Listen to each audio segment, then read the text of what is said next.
Well, good morning. Good morning. So lovely to see all your wonderful faces today and the sunshine. Loving the sunshine today. Welcome to the Piedmont Unitarian Universalist Church. Piedmont UU sits on the traditional lands of the Catawba, Kiowa, and Sugaree peoples. My name is Cosette Blackmer. My pronouns are she, her, and I am serving as worship assistant for Reverend Shakeisha Holton Gray this morning. We are a flourishing, vibrant, radically welcoming congregation which promotes diversity, inclusion, and social justice. We provide a safe haven for creative, intellectual growth, spiritual development, and a deep sense of community for all who join us. We hope that our liberal religious values will challenge you to join us as a community that lives boldly and acts justly. To all of our visitors and members, we are very glad that you're here, and your presence is a gift to us. We hope to see you again. The announcements for this Sunday? There are no announcements for this Sunday. But for any important information about our vibrant community, please see your order of service, and there is a special insert this morning. Or if you are on our email list, please check our monthly newsletter and weekly announcements. Whatever brought you to this place at this hour, we welcome you. May you find something that you need, and may you leave richer in spirit than when you arrived.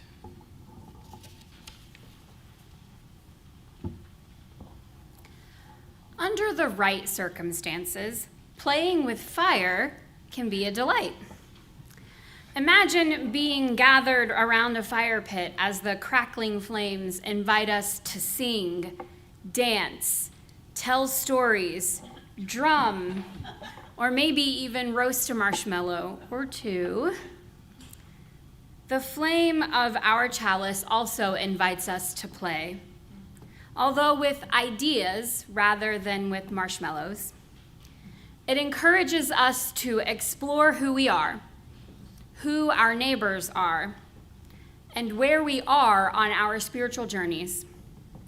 Today we light this chalice in the spirit of play. Let us trust the light to guide us in this hour and in the days to come, finding joy and laughter along the way. Please join me in singing the words to lighting our chalice, the symbol of our faith.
Please rise in body or spirit for our call to worship this morning.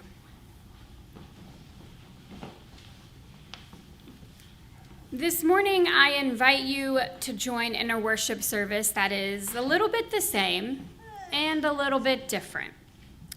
A little bit serious, and I hope a lot bit fun. I hope that we are all able to pull back our grown-up curtains and let our childish wonder peek through. Or maybe even stick out a toe or two. Or maybe even jump out and join us all together. We tend to set aside worship for reflection, meditation, and a moment to pause each week. This week, I invite us to set aside worship for imagination, creativity, and a moment to pause in a different kind of way, whatever that way may be for you. I hope we all find something we can carry with us after we have left this space this morning. Please join me in singing our opening hymn, hymn number 346, found in our gray hymnals, Come Sing a Song With Me.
So now is the time in our service. We invite our young and young at heart to come forward if they would like. Good morning.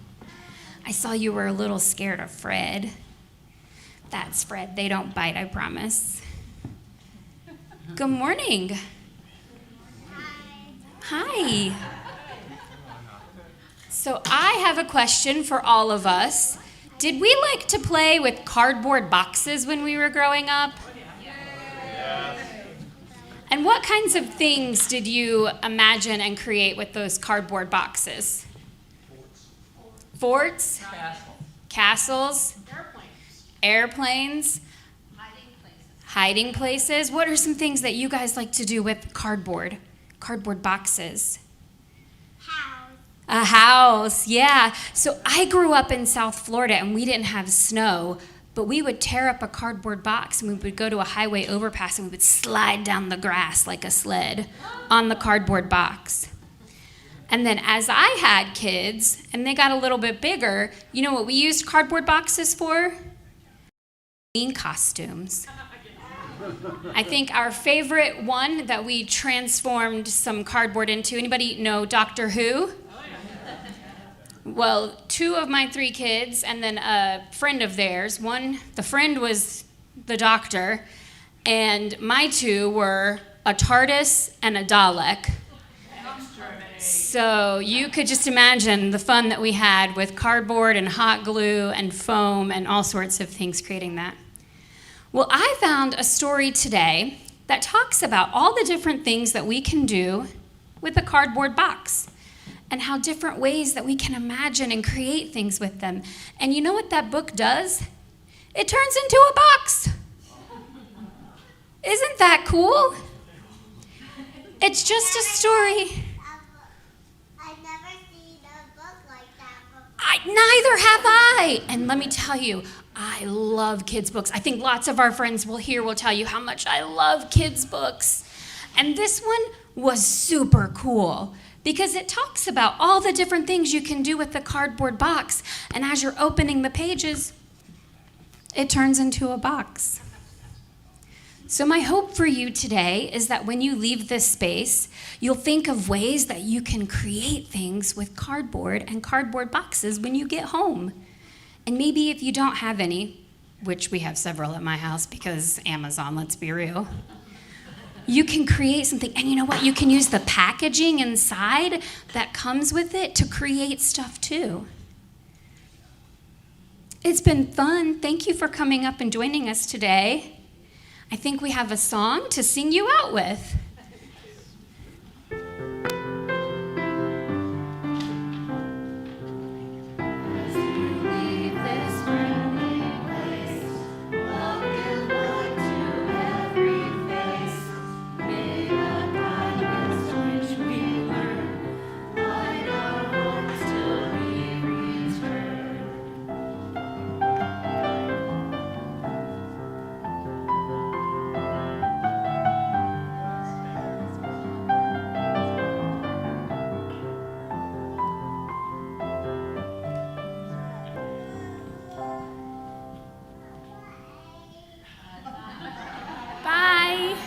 Bye-bye. We'll see you soon. This is our time of ritual and sacred sharing, a time for sharing our joys and sorrows, our concerns and milestones. First this week, we light a candle for prayers and best wishes for Robin M. as she faces back surgery this next week. If we could also light two candles, one for Alex, who attends here regularly. They welcomed baby Oliver a few weeks earlier than expected. So we also light a candle for Oliver, because Oliver's still in the NICU, but is doing well, and Alex gets to come home from the hospital today. We light a candle for the ongoing struggle for civil rights in Iran, for a just peace in Israel and Palestine, for all those impacted by recent incidents of Islamophobia and anti-Semitism,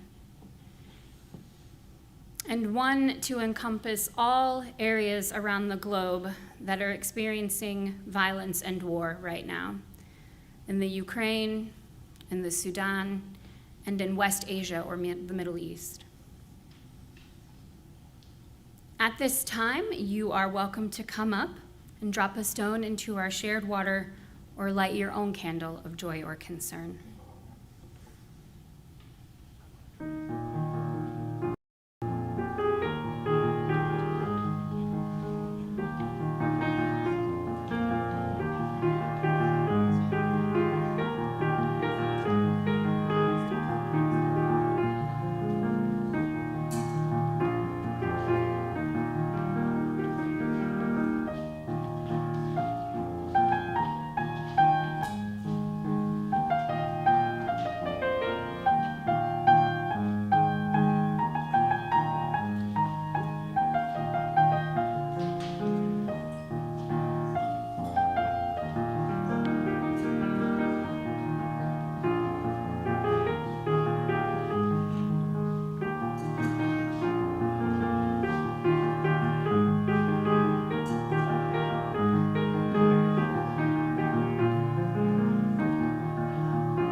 And as always, we light a few more candles for those things that we hold in our hearts that remain unspoken, and for those joining us from elsewhere this morning to honor what is in their hearts as well.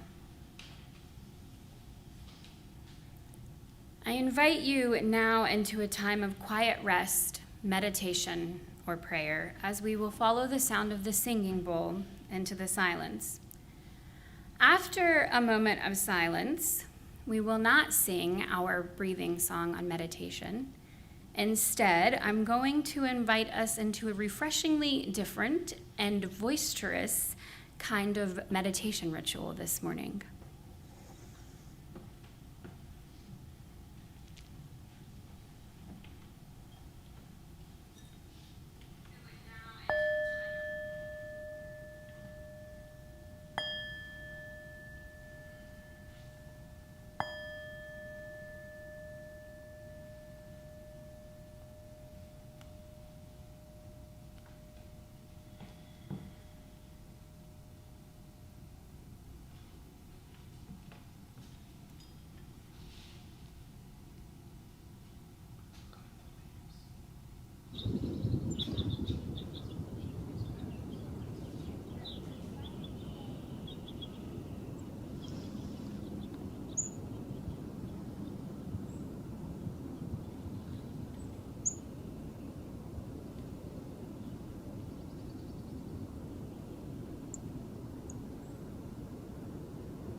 So this morning, I'm going to invite us to laugh out loud and with each other.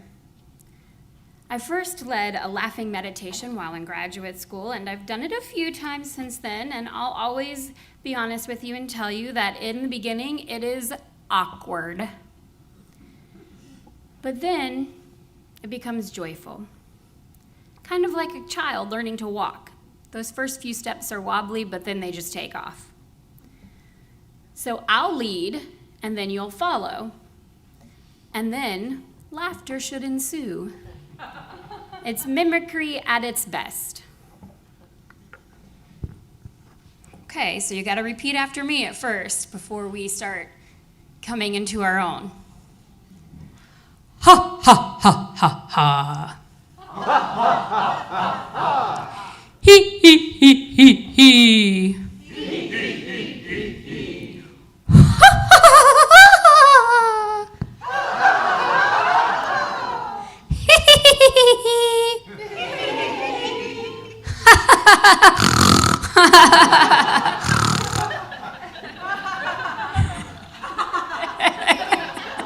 You didn't snort that time. It's called a chortle. Come on.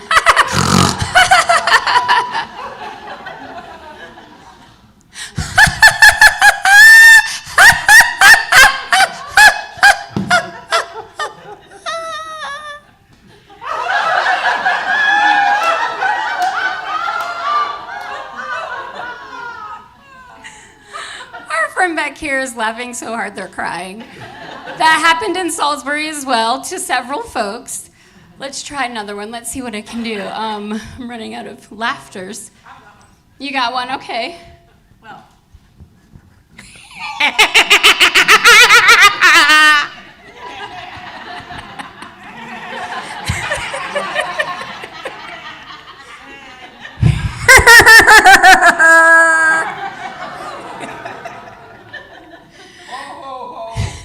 Ho, ho, ho, ho, ho.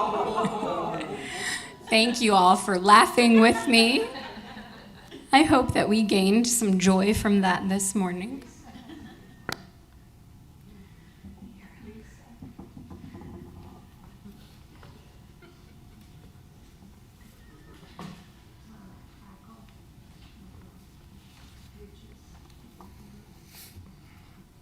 Our wisdom reading this morning is adapted from the poem Remember to Play by Jenny Justice.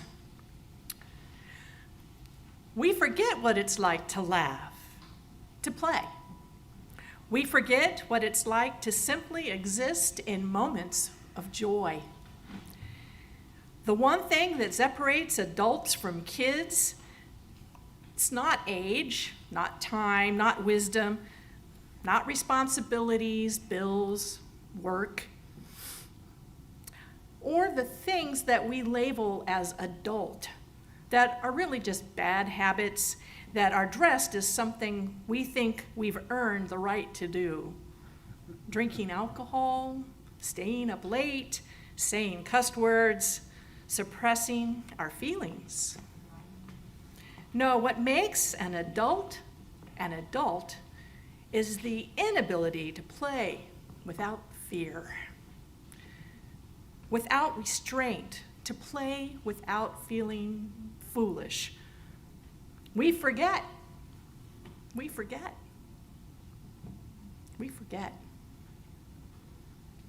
And we mourn a bit, sure, because of the bills, because of the work, because we confuse things like bars and parties and thrills for play.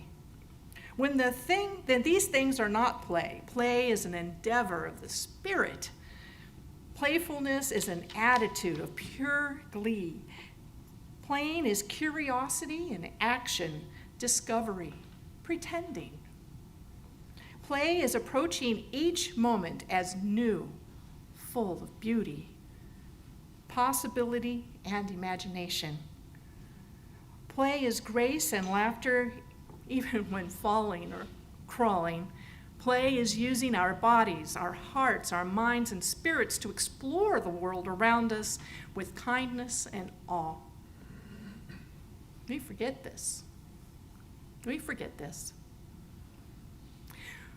We have to remember, we have to make time, all of us, children, adults, humankind, we have to remember to play.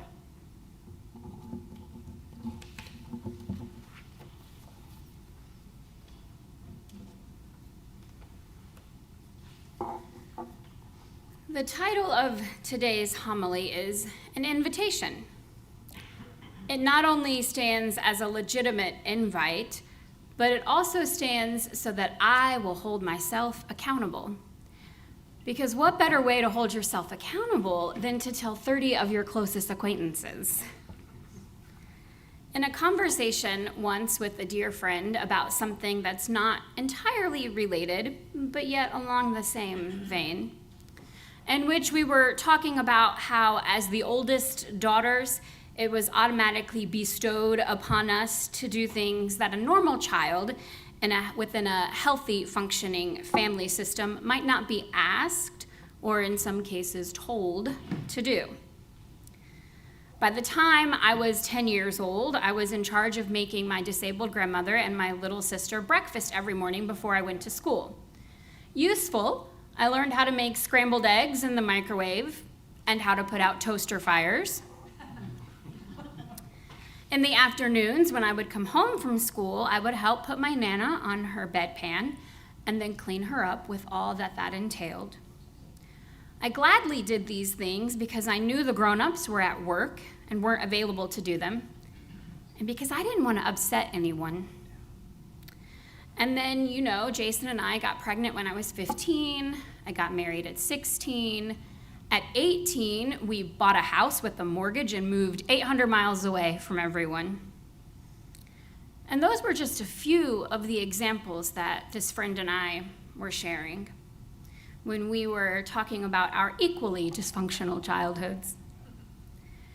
When they made the comment, "You've always needed to be an adult. When did you find time to play?" And it struck me that I never really did play that much as a kid. My play consisted of devouring Little House on the Prairie books, and then I would come home from school and put my hair in pigtails and put on fake boots and sit down and watch the reruns. I was always into books. It also, instead of on Saturday mornings watching Saturday morning cartoons, I would turn it to PBS and watch Yan Can Cook and This Old House. There was the occasional school theatrical production, but because my parents were working or only had one vehicle, if I couldn't get to the practices, then I couldn't be a part of that, and it wasn't unless a friend was also involved that then I could do that. So those were kind of few and far between. Again, these only sort of exemplified how play maybe wasn't truly play after all. During my most recent sabbatical, the idea of play kept coming back up with my therapist, with my friends, with my family. So I decided to introduce more play into my life, not to recapture a lost childhood, but to allow myself the freedom of unbridled, unrestrained joy. Play comes without rules. And as someone who lives in a very controlled environment and functions very well under rules, there's always a need to manage something. I have to manage my health, manage my household, manage my schedule with my patients, manage. Rules, regulations, time constraints. Play dismisses all of that. It invites creativity, flexibility, and most of all, joy. So I did what most UUs do, and I took an online quiz. How many of us have taken that beliefnet.com quiz that says, what religion should I be? And it pops up, Unitarian Universalist. So I found an online quiz from the National Institute for Play. Yes, such an institute exists. To determine my play personality as an adult. The quiz was developed by therapist Lindsay Brahman using research from psychiatrist Dr. Stuart Brown, who is the founder of the NIFP. It's acronymed for us already. Also, apparently, acronymed is not a word. Spell check told me that. They state that as we mature, we develop a style or mode in which we are most comfortable being playful. Dr. Brown calls these styles of playfulness play personalities. The play personalities are not based on scientific data, rather from Dr. Brown discerning them from thousands of interviews and observations. Dr. Brown defines play as experiences that meet the following criteria: purposeless, voluntary, fun, outside of time, sort of getting into a flow when you get going. You're less self-conscious, improvisational, and with a continuation desire, which kind of falls back to that flow state. Once you get started, you really don't want to stop. He's identified 8 primary play personality types and says that most people tend to have one dominant play personality type or 1 or 2 minor types. So are you familiar with the Enneagram? Anyone? You know, you can only have one type. Well, here, you can have more than one type. So here's the types. I'm going to share them with you. Let's see if you can describe each one, and then I'll give you the actual description that Lindsay gives. There's the collector. What do you think that is? A jokester. The collector. A jokester. That's tried to define. Okay. Someone who collects jokes. Could be. Someone who collects jokes. It could be. Spoiler alert, the jokester is actually a type in and of itself. Well, I collect fabric, Yes. and I have joy just petting and sorting my fabric. Yeah. I collect So the collector derives joy from collecting things. They are appreciators. They spend energy hunting, acquiring, and building a collection of useful, attractive, or interesting things or objects. And that's where they find joy. As kids, collectors are the ones that kept their baseball cards in sleeves, or that would collect rocks and put them in their pockets for their moms or dads to find on laundry day. I have one of those. So they are also, as adults, can be wine collectors, gardeners who create beautiful beds using a collection of bulbs, curators of vintage Pyrex, or travelers collecting stamps on a passport. So just a collection or of some sort. That's what brings them joy. The competitor. I saw your face, you're like, oh, the competitor. What do you think what kind of play is that? Gotta win. That's exactly what it is. Although competitive play isn't for everyone, for many adults, it may be the only form of play that has received validation from friends and family. And it can range from board games to single-player video games to sports like golf or tennis. People who truly enjoy play for competition's sake, because they take delight in the pursuit of that first place ribbon or that trophy or a huge handful of skee-ball tickets from the biggest prize from the machine at the gallery where you play. So the competitor play type plays to win. And it's the pursuit of that goal that's the satisfying way for them to spend time and energy. The creator or artist, I think that one's kind of self-explanatory. So the creative person is inherently at play when they create. Their joy is found in making things, whether it's in a traditional way, such as painting or sculpting or pottery or drawing, and also in non-traditional ways like landscape architects or model railroad builders, quilters and crafters, or even aquarium owners. People who delight in imagining new ideas and bringing them to life and enjoying that play style of creation. The explorer or investigator. What do you think that one is? Someone who gets out there to find more and more, does tangential Google searches. That one right there, yes, yeah. The explorer enjoys through learning. They want to know and understand things. This type of play is a way of exploring and orienting to the world around us. Time spent reading or going down a new trail somewhere, or beach combing when the tide is that low and searching for things that way. Exploration can be physical, going to new places, or emotional, searching for or deepening a familiar feeling through music or some other kind of outlet. It can also be mental, like researching a new subject or seeking out new points of view. The director. I think we all know some directors. They play by planning.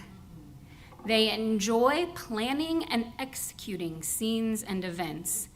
The director plays through building systems and organizing.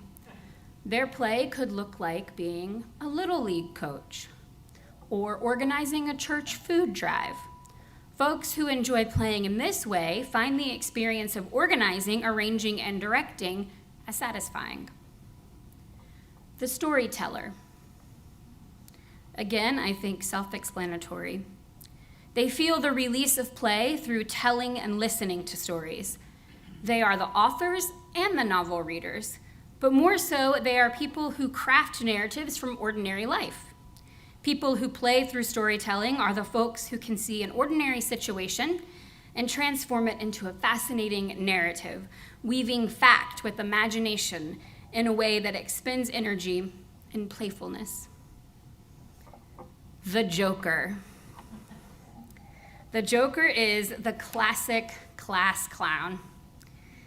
Although the image depicts a real-life jester, the Joker play style shows up in modern life as extroverts. or as we know, the people that suck up all the air in the room. They love to entertain and make other people laugh. They're the life of the party, the friend that you can always count on for a hilarious joke or meme, and ones that will send you like random TikToks. And then there's the kinesthetic. Does anybody know what that might be? Movement, dancing, yes. The kinesthetic player plays through body movement. For the kinesthetic player, playing sports isn't about the competition as much as it's about the fun that they have in moving their bodies. People who pursue body-based hobbies like trapeze or rock climbing or yoga or dance, they're pursuing movement-based play. Play that celebrates the body's presence and movement in the world. So what personalities do some of you all feel that you align with? The creative and collector. Both of them, yes, the collector and creative. You too? Kinesthetic. Storyteller. What type do you think I am? My primary type. Because there were a couple that I was like, oh, that could be me. Storyteller. Also creative and collector. Because it's about thrifting. It's the thrill of the hunt. Play for adults is different than it is for children. For adults, we're less likely to participate in a make-believe kind of play or play with Legos in a kind of unorganized way. We will play with Legos, but because we're spending so much money on the kids, we're following the directions to put those things together. Our play develops into one of these categories, and we talked about at Salisbury, sometimes depending on where we are in our life stage, we might have one or more, and then we flow and we change into different kind of play personalities as we have different experiences. And this comes to Brahman's point. She states, although Dr. Brown insists that there are separate play personalities, she would argue that most individuals that she works with move between those categories. It's never just one or another, but rather we can understand all of those genres of adult play and ways that grown-ups expend energy that are enjoyable, fun, and test the world around us. Psychiatrists, psychologists, sociologists, other medical professionals have all done studies on play as an adult. It's good for your mental health, your physical health, your emotional health. As a non-medical professional, I believe it's also good for our spirits. When we're happier, we enjoy life just that little bit extra. We're kinder to others and ourselves. So play. I invite you to partake in it or do more of it. And I invite myself to do the same.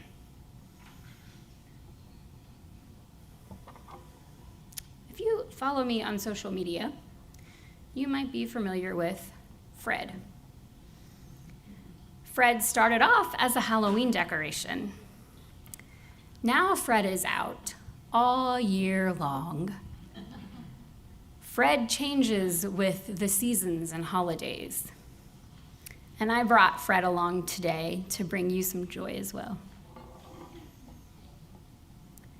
Because my hope for us all is that we can find more joy, more peace, and more authenticity in our lives. Play isn't just about laughter. It removes us from the boundaries of our boxes that society has constructed for us. In my job as a hospice chaplain, my days are spent traveling from one friend to the next who are in the midst of their final journeys here on earth. Daily, I function under an industry that is invented on scheduling appointments, mileage tracking, insurance billing. While daily, I'm also reminded that none of it even matters. What does matter is if we are happy and loved and safe, and that we feel as if we have lived our lives to the fullest with the time that we are gifted. So instead of scheduling play to happen within a constructed time frame, I'm leaning into it with whimsy and unrestraint. Fred is an example of that. My pink shoes are an example of that as well. It's also why I brought it to the pulpit today. Because it's not stuffy and pretentious. It's whatever fills our hearts and spirit with joy. So go. I invite you to seek out and define for yourselves what play is for you. In the words of Ralph Waldo Emerson, it is a happy talent to know how to play. May it be so. And invite others to play. Along with you.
Thank you, Anne. That made me smile.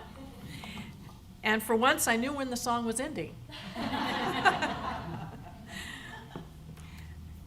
Now let there be an offering to sustain and strengthen this place, which is sacred to so many of us, a community of memory and of hope, for now we are the keepers of the dream.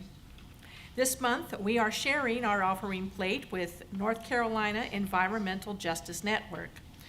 The North Carolina Environmental Justice Network is a grassroots, people of color-led coalition of community organizations and their supporters who work with low-income communities and people of color on issues of climate, environmental, racial, and social injustice.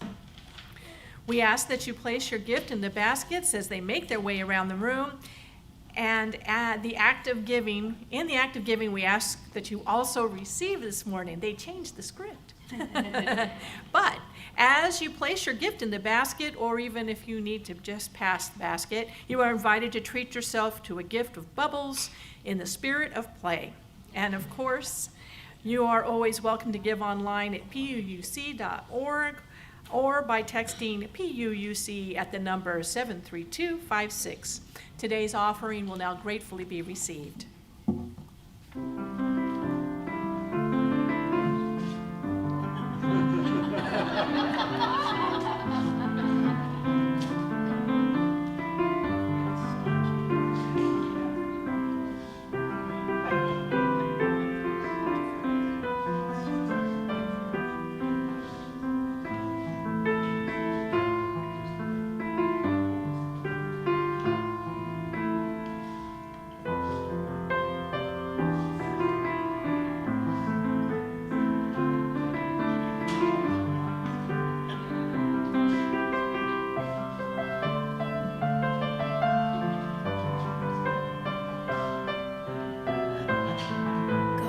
blow your bubbles, it's okay.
I'm so glad you're having fun.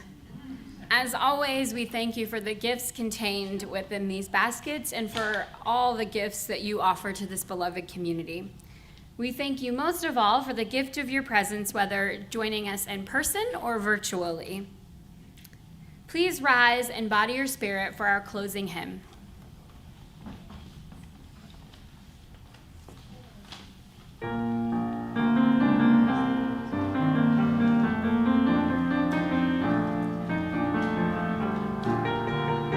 For those who are kinesthetic, you can dance.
Before we extinguish our chalice, I offer thanks for all the many volunteers who helped make our worship service possible this morning.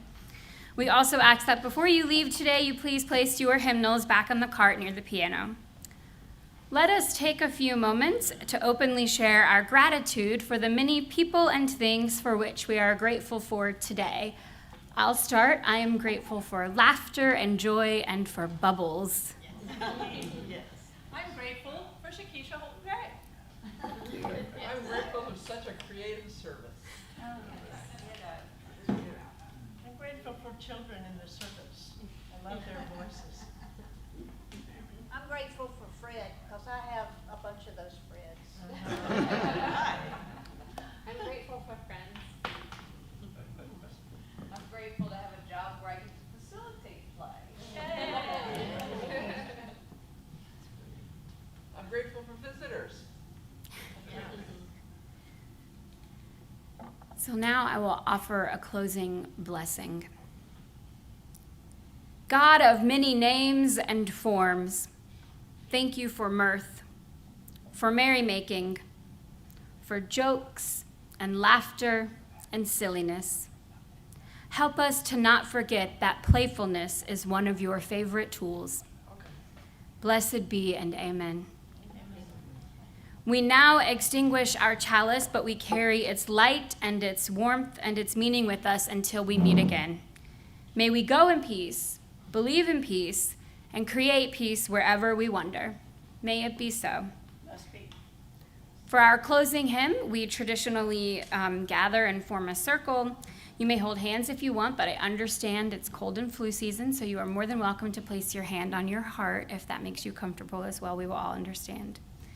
So hymn number 1010, we give thanks.